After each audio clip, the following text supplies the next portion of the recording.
بسم الله الرحمن الرحيم الحمد لله رب العالمين وأفضل الصلاة وأتم التسليم على سيدنا محمد وعلى آله وصحبه أجمعين.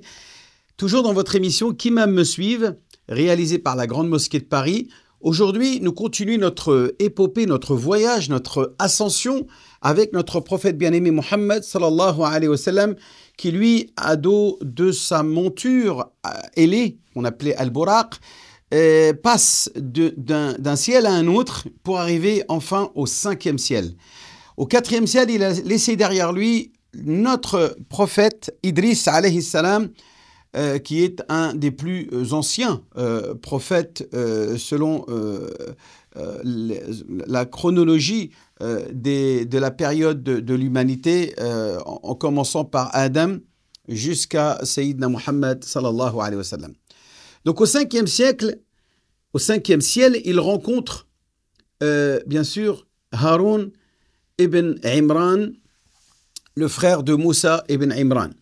Alors, pourquoi commençons-nous par parler de ce personnage qui a pour principal adversaire le Samaritain?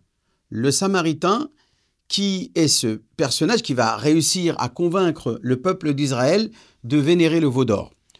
Bien sûr, son frère Moïse a un adversaire beaucoup plus redoutable. C'est le pharaon, le roi d'Égypte, celui qui va prétendre être un dieu au détriment de notre créateur Allah subhanahu wa ta'ala.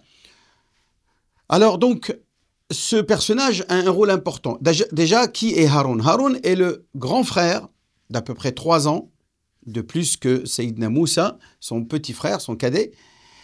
Il est choisi par Sayyidina Moussa pour le soutenir comme assistant, comme allié, comme vizir, comme il le dit dans le Coran. وَاجْعَلْ لِي وَزِيرًا مِنْ أَهْلِ هَارُونَ أَخِي. Donne-moi comme vizir mon frère pour qu'il me soutienne dans ma mission difficile que je devrais affronter. Donc effectivement, Haroun, qui naît 3 ans avant Moïse, accompagne son frère pour prêcher la bonne parole devant le pharaon. Et c'est donc lui qui va s'adresser, au nom de Moïse, à Pharaon pour lui dire « Crains à ton Créateur, tu ne peux pas continuer à répandre la tyrannie et à martyriser le peuple d'Israël. Et donc, de ce fait, si tu refuses de te repentir, laisse-nous au moins prendre le peuple d'Israël et quitter la terre d'Égypte avec celui-ci vers la terre promise. » Bien entendu, ce dernier va refuser et il va se passer ce qui va se passer, tous les événements qui vont accompagner l'épopée de notre prophète Moïse, Moussa alayhi salam, que nous verrons, Inch'Allah, dans la prochaine émission. Donc, Sayyidina Haroun, qui accompagne Moussa avec le peuple d'Israël, arrive en bas de la vallée de la montagne du Sinaï. À partir de là, Moïse est appelé par son Créateur, Allah subhanahu wa ta'ala, pour qu'il reçoive de lui la parole éternelle, la parole incréée de notre Créateur Allah subhanahu wa ta'ala et les 10 commandements. Donc il quitte son peuple et délègue derrière lui Haroun. À partir de là, le peuple d'Israël, qui est comblé des bienfaits de Dieu, notamment d'une nourriture qui leur vient du ciel, de la mie de pain qu'on appelle el-men, et as-salwa, les oiseaux qu'ils arrivaient à capturer, à faire cuire et à manger, et donc à combler leurs besoins en nourriture, eh bien, ne vont pas se contenter de cela, vont vouloir avoir quelque chose de palpable. Ils veulent un Dieu qu'ils puissent voir et toucher. Donc, As-Samiri, le fameux Samaritain, va suggérer à un certain nombre d'enfants d'Israël de le suivre dans l'idée de construire une idole à partir du métal le plus noble qui est l'or. Et il va récolter de l'or pour, bien entendu, fabriquer cette statue qui se transformera et qui sera à l'effigie d'un veau qu'on appelle le veau d'or, al-ijl, qui aura même un son qui sortira de sa gorge qu'on appelle al-khouar. Jayjrun lahu khouar. À partir de là, le peuple d'Israël se laisse tenter, se laisse embrigader, se laisse, on va dire, emporter par ce courant polythéiste, ce courant injuste et associationniste et mouchrik de la part de ce Samaritain qui va donc égarer le peuple d'Israël. Et là, Haroun intervient et s'oppose aux Samaritains pour lui dire « Mais que fais-tu? D'abord, tu n'es même pas du peuple d'Israël. Pourquoi tu détournes mon peuple de la voie, de l'adoration d'un Dieu unique, etc. etc. » Mais il le menace de mort et il le menace, bien entendu, de persécution. Et malheureusement, Haroun n'arrive pas à, on va dire, dissuader son peuple de suivre le Samaritain dans sa démarche égarante de vénérer ce veau d'or.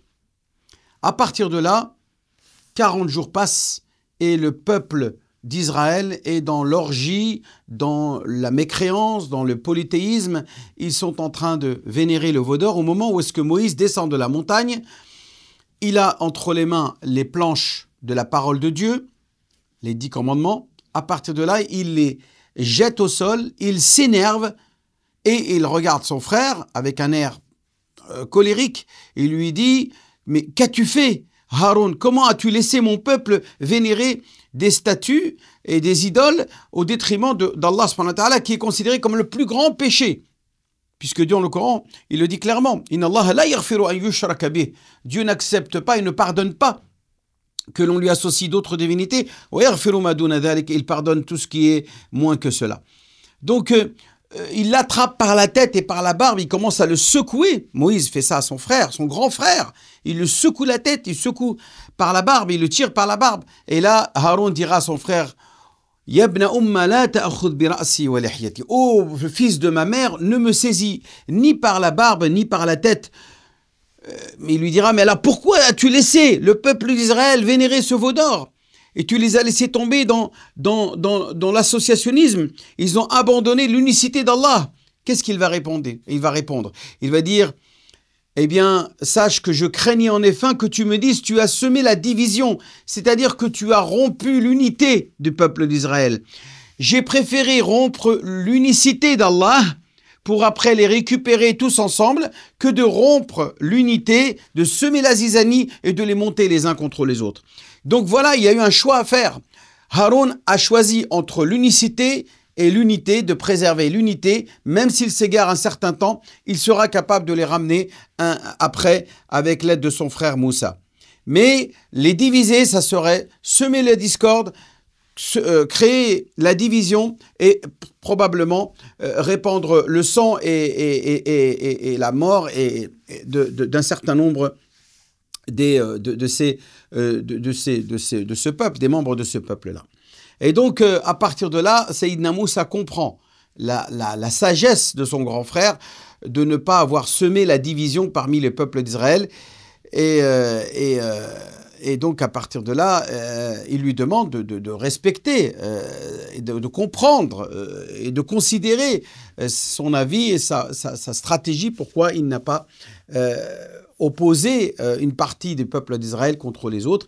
Il les a laissés tous s'égarer pour qu'alhamdoulilah, à l'arrivée de Moïse, tout le monde revient dans le droit chemin. Mais pour ceux qui avaient été à l'origine de cet égarement, il leur a demandé tout simplement de se suicider, de boire carrément l'or fondu, de boire l'or fondu et de de se donner fin à leur vie pour obtenir de Dieu le pardon et la disgrâce, et la grâce d'Allah subhanahu wa ta'ala et le pardon. Voilà, regardez comment la religion du peuple d'Israël était une religion particulièrement difficile à appliquer, puisqu'il n'y avait pas d'autre manière de se repentir de cette faute grave que de se suicider, de donner fin à sa propre vie. Mais alhamdulillah, avec l'avènement du prophète Mohammed sallallahu alayhi wa sallam, il n'était plus question qu'une personne donne fin à sa vie. Puis personne n'a le droit ni d'ôter la vie d'une autre personne, ni d'ôter sa propre vie. Dieu dans le Coran dit « Wala taqtulu anfusakum, inna Allaha kana bikum rahima » Dieu est pour vous miséricordieux, donc ne mettez pas fin à votre vie. Voilà cette histoire de Haroun, qui était un homme particulièrement apprécié par le peuple d'Israël. Même après, il a toujours été quelqu'un d'aimé et d'apprécié par le peuple d'Israël, contrairement à Moïse qui était beaucoup plus dur, beaucoup plus rigoriste.